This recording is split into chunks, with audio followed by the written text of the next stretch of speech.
If you want to live untouched by chaos, you must first stop trying to control the wind. They say, you only lose what you cling to. But what if it's not just about losing? What if it's about never truly living while you're holding on? You try to force outcomes, fix what's broken, make life go your way. But inside, something feels heavy, off, and restless. Ever wondered why peace slips through your fingers the tighter you grip? Today, we're diving into something few ever master, letting go and trusting the universe. Not as fantasy, but as radical freedom.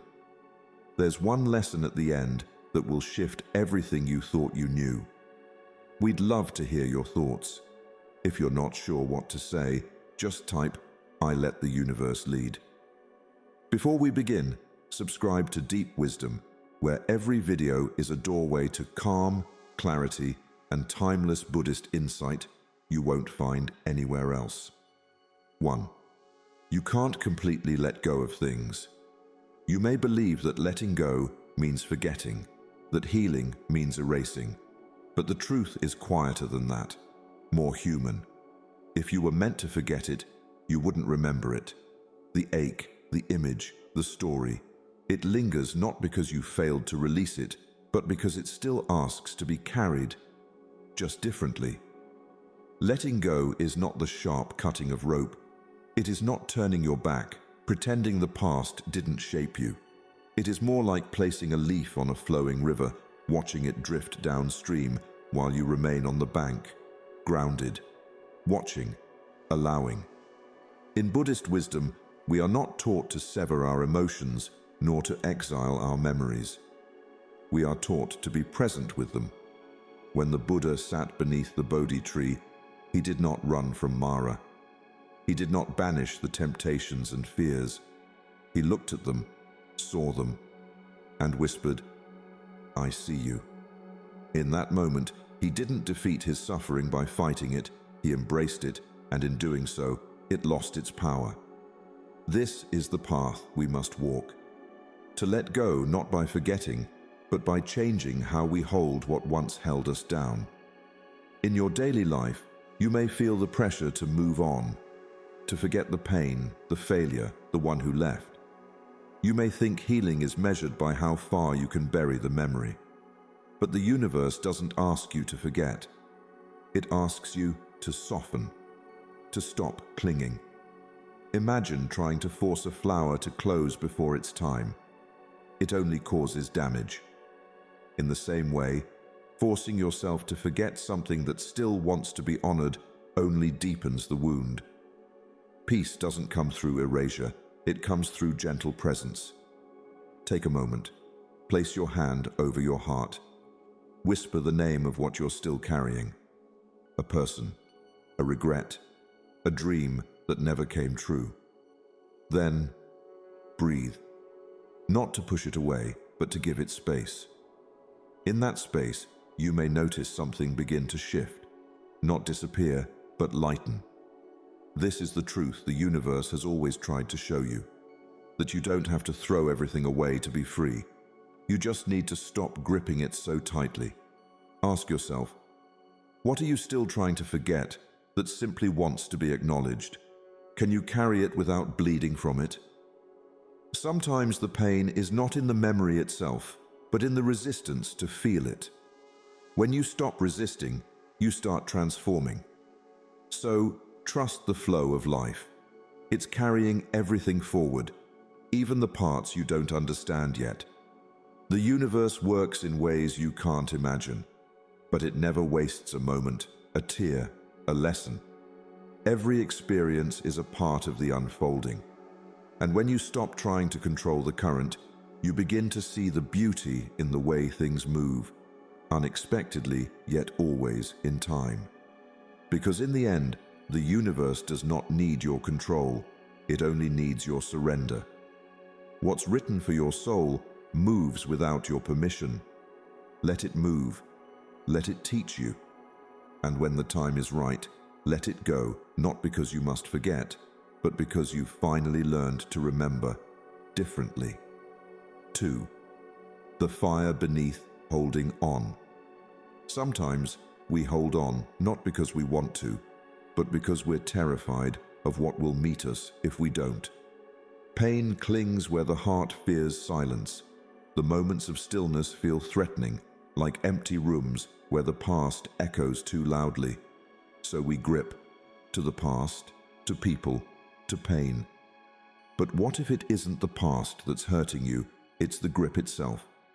Imagine clutching a thorny vine in a forest set aflame.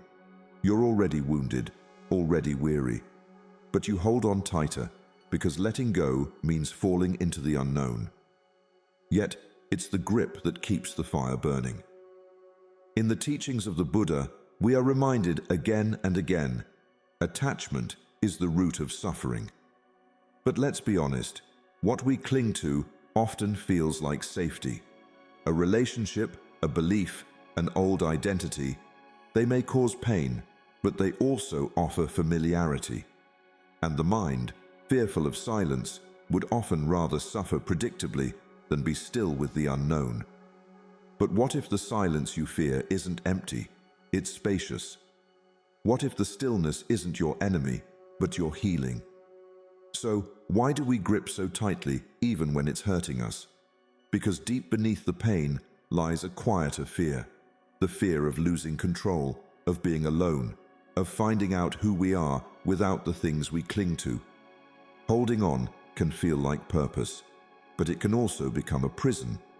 And the walls of that prison are built from fear disguised as protection. Find a quiet place. Let the world fade out for a moment. Sit in stillness and name 3 things you're afraid to lose. Speak them aloud if you can. Then gently ask, who am I without them? It's not an answer you must force. Let the silence respond. You may find that beneath the fear is not a void, but a doorway.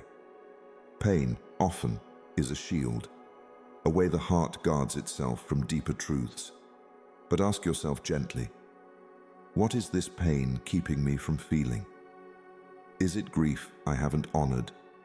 Is it emptiness I fear will never be filled? Or is it simply the quiet I've been too afraid to sit with? Sometimes letting go is not about losing. It's about meeting what's been waiting beneath the surface all along. In Buddhist practice, surrender is not weakness, it is wisdom. It is the courage to say, I trust the flow of life more than I trust my grip. And the universe, vast, intelligent, quiet, does not punish those who loosen their grasp. It carries them, it teaches them, it transforms them slowly, like mountains shaped by wind. So if you find yourself clutching a thorny vine, ask yourself, is the pain coming from what happened, or from how tightly I refuse to let it leave? There is a freedom that does not ask you to forget, but invites you to soften. And when you finally release the grip, not with force, but with grace, you don't fall, you rise. Because the universe was never asking you to carry the fire. It was waiting for you to let the flames die, so the light could return. 3. Detachment isn't disconnection, it's deeper love. Many people fear that if they detach, they will stop caring. That if they let go, they'll lose the warmth, the intimacy, the meaning. But in truth, detachment is not the end of love. It is the beginning of real love. Freedom begins when expectation ends. When you no longer need something to be yours in order to cherish it fully. Detachment is not walking away from the flower. It is loving it enough to not pluck it, to let it bloom freely, even if you can only admire it from afar. In Buddhist teachings, detachment is not indifference, it is clarity.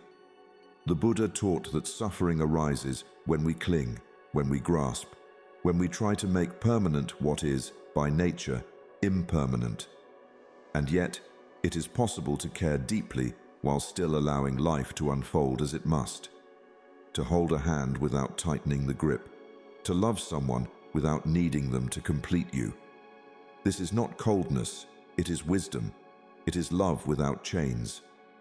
We often say, if I let go, will I lose them? But perhaps the better question is, if I don't let go, will I ever truly know what love without fear feels like? So much of what we call love is coated in anxiety. Will they stay? Will they change? Will I be enough? But true love does not demand, it blesses. It does not own, it honors. And when you learn to love like this, you no longer live in fear of loss. You begin to trust the rhythm of life. Take a quiet moment now. Gaze at a single flame. Watch how it moves, soft, flickering, alive. You don't need to control it. You don't need to grasp it. You simply witness it. Can you love like that, without needing to hold, without needing it to stay exactly as it is? That is the love born from detachment, not less intense, but more spacious, not distant, but free. Ask yourself, can I love without owning? Can I bless someone or something and still release it? Perhaps it's a person, or a dream, or a version of yourself you once were. What if detachment isn't about turning away, but about bowing gently and saying, thank you. You do not belong to me, but I'm grateful you came. This kind of love is liberating, and it invites the universe to work in ways you cannot imagine. When your heart is open, but not attached, you make room for the unexpected. You let go of needing to predict or control, and in that surrender, life flows again. You begin to trust, not just the outcome, but the path itself. So no, detachment is not disconnection. It is deeper connection without the fear of loss. It is the flower left unplucked, the flame left dancing, the soul left soaring. And when you love this way, you are no longer afraid of what leaves, because you trust what remains, and what remains is always enough. 4. Buddha never said, let go of everything. We often hear the phrase, let go of everything, as if the path to peace requires complete emptiness. But the Buddha never said to abandon all things. He spoke of attachment, not presence, of clinging, not carrying. Wisdom is knowing what to carry and what to lay down. The problem isn't that we hold something, it's that we hold it with fear, with desperation, with the illusion that our worth depends on it. Yet there are some things you carry not out of attachment, but from devotion. Like the monk who walks with only his bowl and robes, not because he desires more, but because those simple items serve his path. Buddhism isn't about stripping life of meaning. It's about becoming discerning, knowing what nourishes your soul and what drains it. The lotus blooms not by rejecting the mud, but by rising through it. So ask yourself gently, have you misread the lesson? Are you trying to let go of something sacred just because it's heavy? Sometimes what feels heavy is not meant to be dropped. It's meant to be honored because it reminds you who you are. In your pursuit of peace, you may feel torn. There is so much talk of surrender, of non-attachment, of freedom through letting go. And yes, that is the path. But not everything must be released. Some things are part of your becoming. A memory that shaped your compassion, a scar that taught you grace, a relationship that taught you the limits of your love. These don't need to be forgotten. They need to be seen clearly, held lightly, blessed, then brought forward with care. Take a moment. Write down 3 things you believe you must let go of, not because someone told you to, but because your heart has questioned them. Now, slowly circle 1. Not the easiest, not the most obvious, but the one you suspect might still serve your growth. What if you didn't throw it away, but carried it differently? What if discernment, not detachment, is the real doorway to peace? So many teachings have been simplified into slogans, but true spiritual growth is rarely simple. It is nuanced. It requires stillness, reflection, and deep honesty. The Buddha taught right understanding as the first step on the Noble Eightfold Path. Not blind release, but wise insight. When you walk this path, you begin to see that not everything you release brings peace, and not everything you carry brings suffering. The art is in knowing the difference. Ask yourself, what am I trying to abandon that is actually sacred? What part of me am I trying to silence that is quietly asking to be honored? The universe does not ask you to be empty, it asks you to be clear.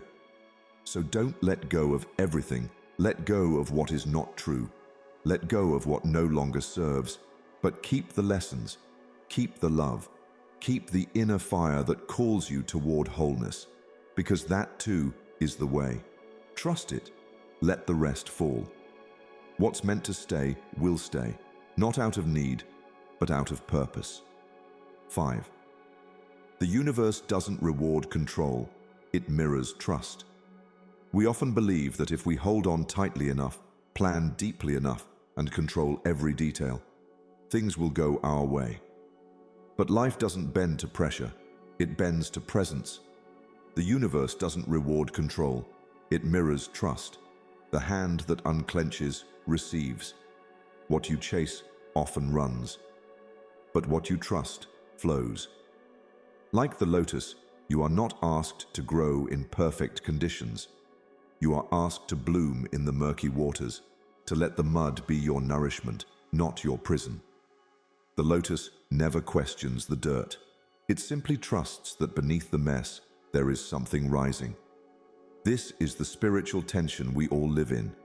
Can I really trust the unseen? Can I let go of the illusion of control and allow life to reveal itself in its own time? The ego says, grip harder. The soul whispers, let go.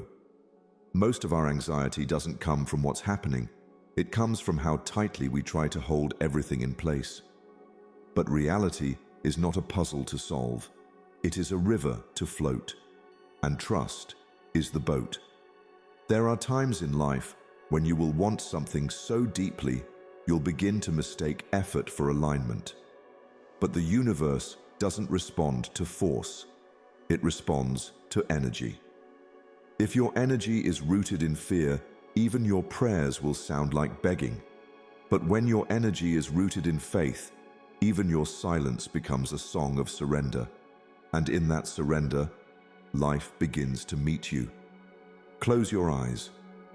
Imagine your deepest hopes, your dreams, your desires, gently rising like lanterns into the sky, glowing softly, floating freely.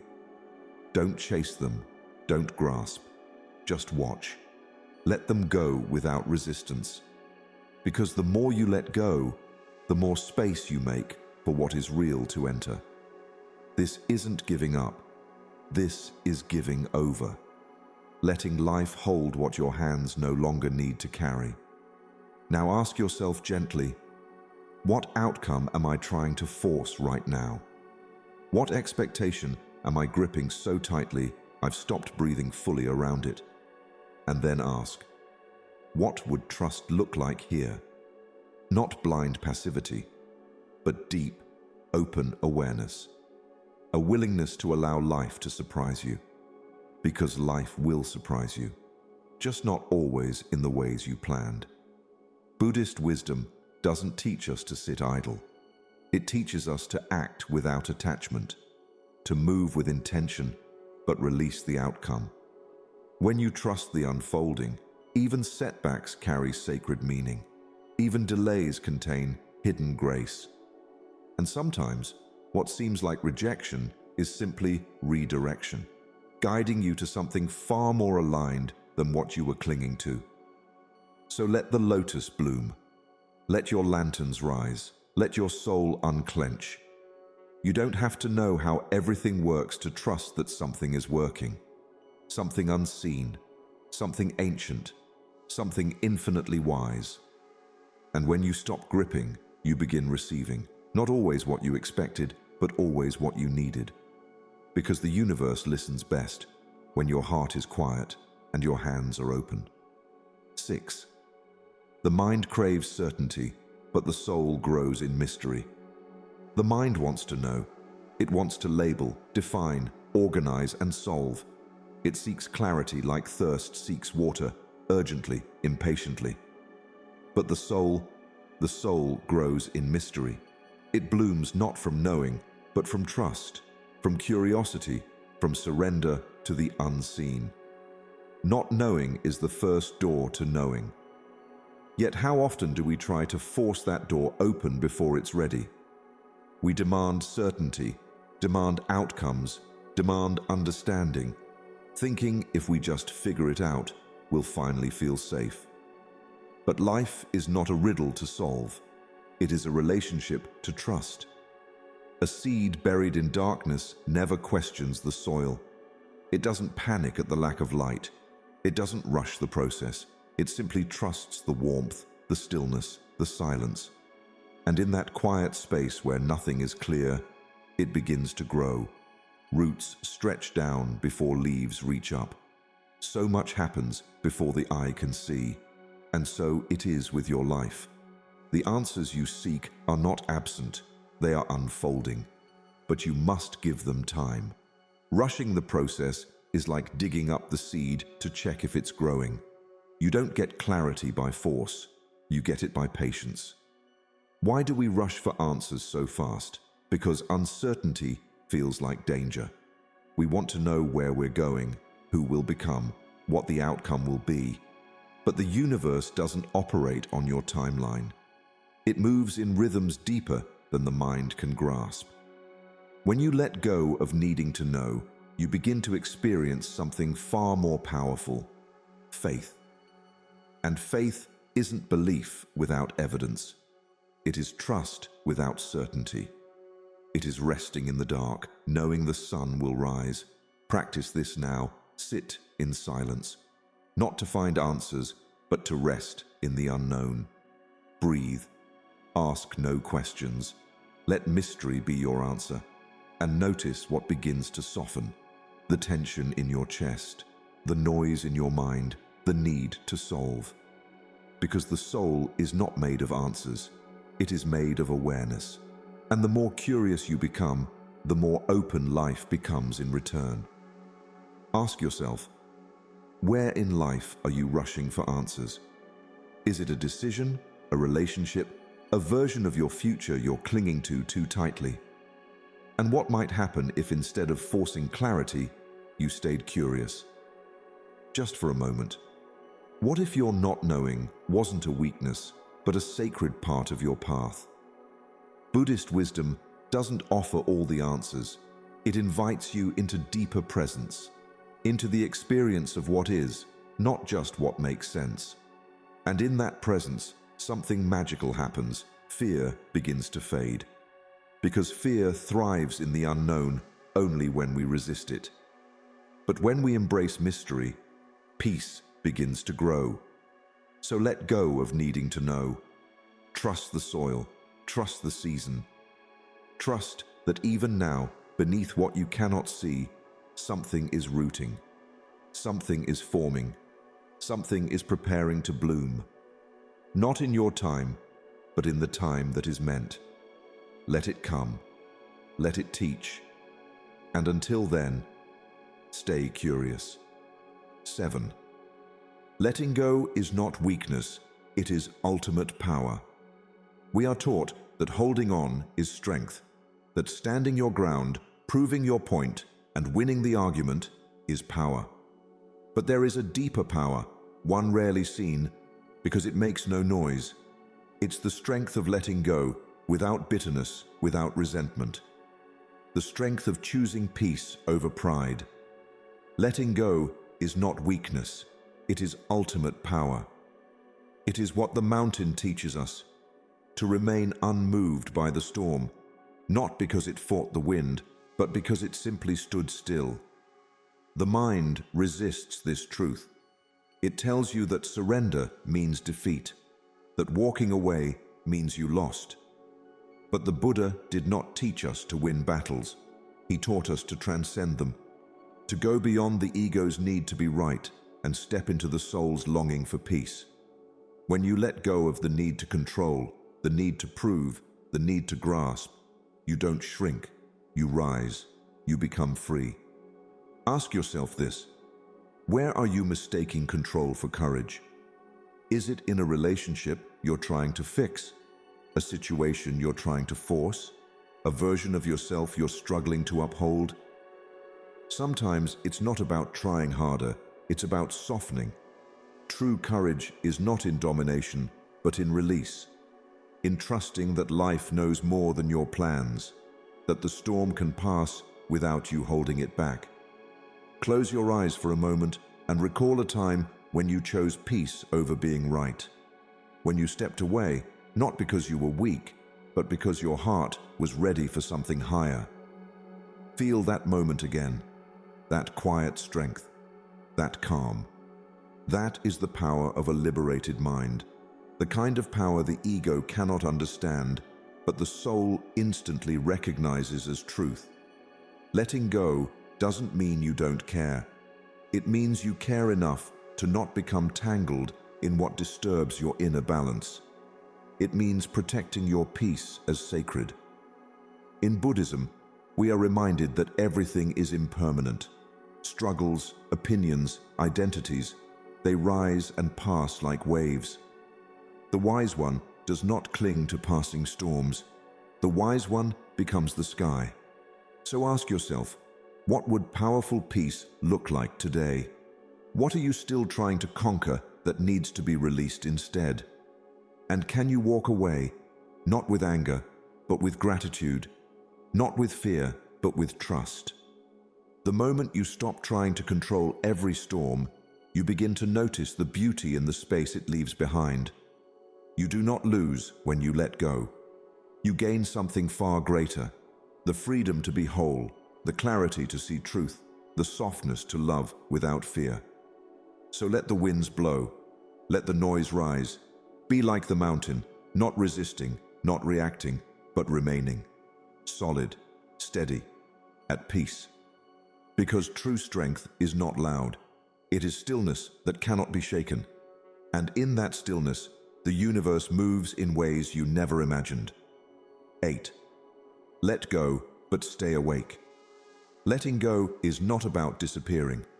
It is not about drifting into emptiness or retreating from life. You don't vanish when you detach. You arrive, fully, quietly, awake. This is a truth many miss. We confuse detachment with numbness, thinking that to let go means to stop feeling. But Buddhist wisdom teaches something deeper, that the one who truly lets go does not escape the world. They enter it more deeply, like a monk walking barefoot, aware of every stone, every breath, every step. The danger of letting go without awareness is disconnection. When pain becomes too much or confusion too loud, the mind may choose to go numb.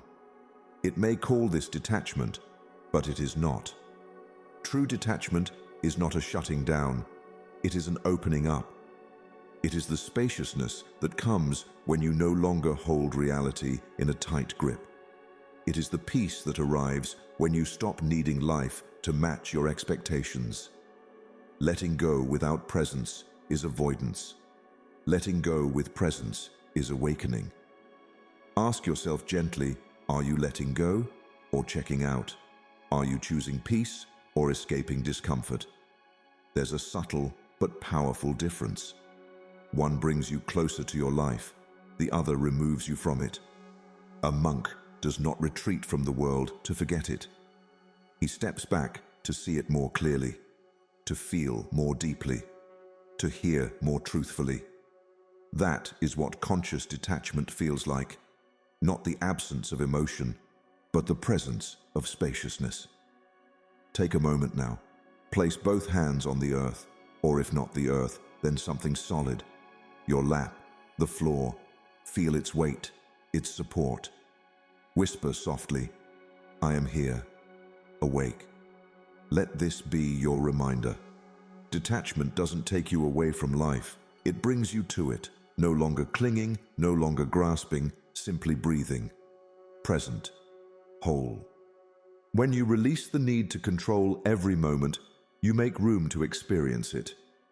Not from behind a wall, but from a place of gentle clarity. That's the paradox. The more you release, the more fully you live. You begin to notice the little things again. The softness in someone's eyes, the way the wind carries a message, the silence between your thoughts that feels sacred rather than empty. Conscious detachment is not about dulling life. It's about stepping into its richness without drowning in it. You love more deeply because you don't demand. You experience more beauty because you're not busy resisting what is. This is what it means to trust the universe, not to fade away, but to show up fully, even when the path is uncertain. So ask again, with softness, what does conscious detachment feel like for you? Where have you mistaken numbness for peace? Let go, yes, but stay awake. Walk this life like a monk, not rushing, not hiding, but touching the world with your presence. Barefoot, alive, watching the miracle unfold, just as it is. 9. Letting go reveals the unseen path. Sometimes, life closes a door so gently that you don't even notice it until you reach out and find nothing there. You panic, you question, you resist. But here is the quiet truth. When one door vanishes, the path appears beneath your feet. Letting go is not the end. It's the beginning of something unseen. In Buddhist wisdom, surrender is not defeat. It is the quiet unfolding of a higher alignment. You don't need to see the entire journey. You just need to trust the next breath, the next step. The candle does not chase the sun. It simply lights what's in front of it. And that is enough. We all carry this hidden tension. A part of us wants certainty, but another part, deeper, older, longs for trust. We want the whole staircase before we take the first step. But the universe doesn't offer maps. It offers moments, presence, intuition, a silent invitation to walk, even when the path is not fully clear. The mind says, "What if I fall?" The soul says, "What if you fly?" And the only way to know is to move forward. Letting go is what clears the fog. It's what opens the space for the next right thing to appear. So many times, we grip what's familiar, jobs, relationships, identities, not because they're right, but because they're known. But the universe doesn't reward familiarity. It invites evolution. Sometimes it waits for you to release your grip before it reveals what was always waiting. The door you were knocking on may not open because the real path is beneath your feet. Take a moment, close your eyes. Imagine standing in a still place, no clear road ahead. Now breathe. With every breath, see one step appear. Just one. Not the whole path, just enough to move. This is trust. This is surrender. Not passive, but alive. Not blind, but intuitive. The next step always comes when you stop trying to see the final destination. Ask yourself, what would change if you trusted just the next step? What if you didn't need to understand everything to move gently forward? What if clarity isn't something you find, but something that finds you when you stop searching? So often, our need for control blocks the flow of guidance. But when you let go, not in despair, but in devotion, you start to feel the path shaping itself beneath your courage. Buddhism teaches that the middle way is not about extremes, it's about balance. And balance is found when we walk with faith, not fear. The candle doesn't need to know the entire road, it just needs to burn. You don't need to see the future, you only need to keep walking with honesty, humility, and presence. Let this be your reminder. The path is not always paved ahead of time. Sometimes it is carved with each conscious step. Let go of the door that will not open. Look down. The path is already here. Trust it. walk it, and allow the mystery to unfold in ways you never could have imagined. 10. Suffering is the smoke, clinging is the flame. There comes a time when the air around us feels thick, not because of what's happened, but because of how long we've been holding it. Like smoke curling in a quiet room, our suffering builds not from the pain itself, but from our refusal to let it go. Buddhist wisdom reminds us, suffering is the smoke, clinging is the flame. You were never burning, you were just holding the fire too long. What scorches us is not always the event, but our attachment to its memory. The echo, not the sound, the grip, not the wound. Imagine this. A monk sits in a small, sunlit room. Incense burns gently in the corner, its scent once sweet, now suffocating. But the window remains closed. He coughs, eyes watering, not because the smoke is aggressive, but because he never opened the space for it to leave. In the same way, we rehearse pain again and again, thinking we are honoring the past when we are really just re-inhaling it. The pain you carry may be real, but ask gently, is it the moment that hurts or the way I hold it? When something breaks, your trust, your heart, your expectations, what you feel first is natural. But what lingers, that is the result of clinging. We loop the story, we grip the emotion, we define ourselves by the ash, forgetting that we're not the fire. The Buddha taught that freedom isn't found in controlling life. It's found in the releasing of grasping, not cold detachment, but warm understanding that nothing stays, all flows. And sometimes peace doesn't come from fixing the wound, it comes from opening the window. Sit quietly now, exhale slowly. Imagine your breath as a breeze through the soul. Let it carry the heat out. Let the smoke rise and vanish. Let your pain have an exit. And ask yourself, what pain do I rehearse daily? What part of that story am I willing to release just for today? You don't need to drop the entire burden all at once, but maybe you can loosen your hand. Maybe you can stop feeding the flame. Life does not ask us to forget. It asks us to stop reliving what has already passed, to breathe in presence, not memory, to carry wisdom, not wounds. You are not fragile because you feel. You are powerful when you know what no longer belongs in your hands. The more you cling, the more you choke the very peace you seek. But when you release, the room clears, the path becomes visible, and your soul can breathe again. Let this be your quiet courage to open the window within, to trust that the pain was never your prison, only your teacher. And now, class is over. Let the lesson remain, but let the suffering go. What burns the longest is not what happened, it's what we refuse to let pass. Today, let it pass, let it go, and trust that what stays is exactly what you need. Bonus lesson: let go and let life transform you.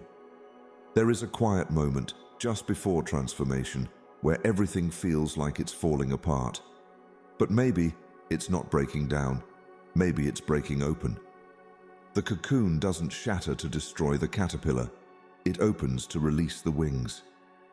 We speak so often of letting go as if it's an end, but Buddhist wisdom whispers otherwise. Letting go is not the final breath. It is the first inhale of a new life, the sacred crack through which light enters the soul. And sometimes what you think is the collapse is actually the unfolding. There was once a seeker who feared change deeply. He clung to the life he knew, to the patterns that gave him a sense of control. But everything around him kept shifting, the people, the path, even his own thoughts. He came to the master with frustration in his eyes. "Why does life keep taking things from me?" he asked.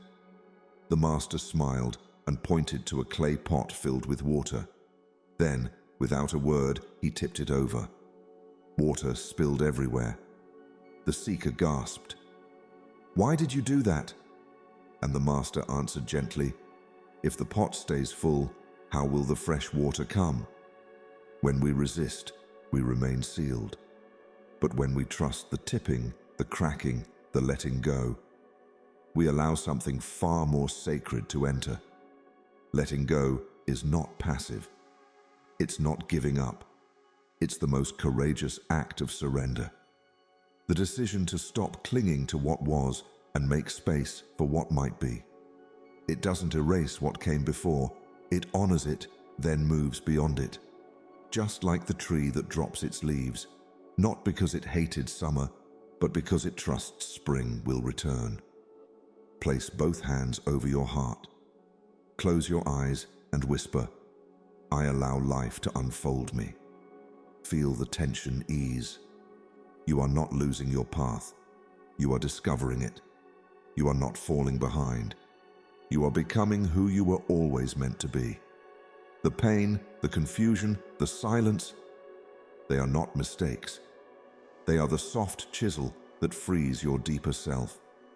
What beauty could be waiting behind your resistance? What wings are forming in the dark cocoon of your unknowing? We spend so much time fearing the unknown, but the unknown is where all miracles begin. A flower doesn't bloom in certainty. It blooms because it surrenders to the mystery of the light. So too, must we learn to bloom not in control, but in trust. Trust that the universe is not against you. It is shaping you. Trust that you are not breaking. You are being carved. And trust that the moment you let go, life begins to move again, like a river freed from a dam. You do not disappear when you release. You arrive, not as who you were, but as who you truly are. So let go and let life transform you. Because beyond the cracking is the light, beyond the fear is the flight, and beyond the letting go is the becoming. Quick summary of the lessons. You can't completely let go of things. Letting go isn't about erasing memories or feelings. It's about changing your relationship to them. Some things stay with us because they've shaped us. True release is holding without attachment, remembering without reliving. It's not forgetting, it's forgiving. The fire beneath. Holding on. We often grip pain because it gives us identity or certainty. Fear fuels this grasp, not love. Understanding the emotional root of our clinging is the first step toward freedom. Pain persists because it's misunderstood. Detachment isn't disconnection, it's deeper love. Detachment in Buddhism isn't cold withdrawal. It's love without chains. You care deeply, but without trying to possess or control. This is love at its highest, clearest vibration. Free, unforced, and unconditional. Buddha never said, "Let go of everything." Contrary to common belief, Buddhism teaches discernment, not denial.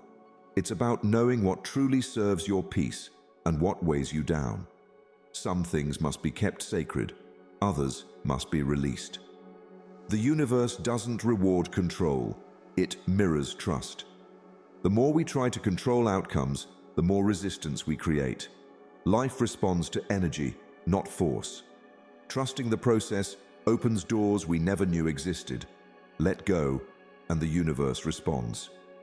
The mind craves certainty, but the soul grows in mystery.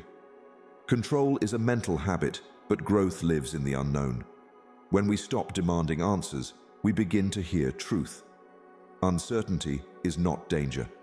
It is the space where transformation unfolds. Letting go is not weakness. It is ultimate power.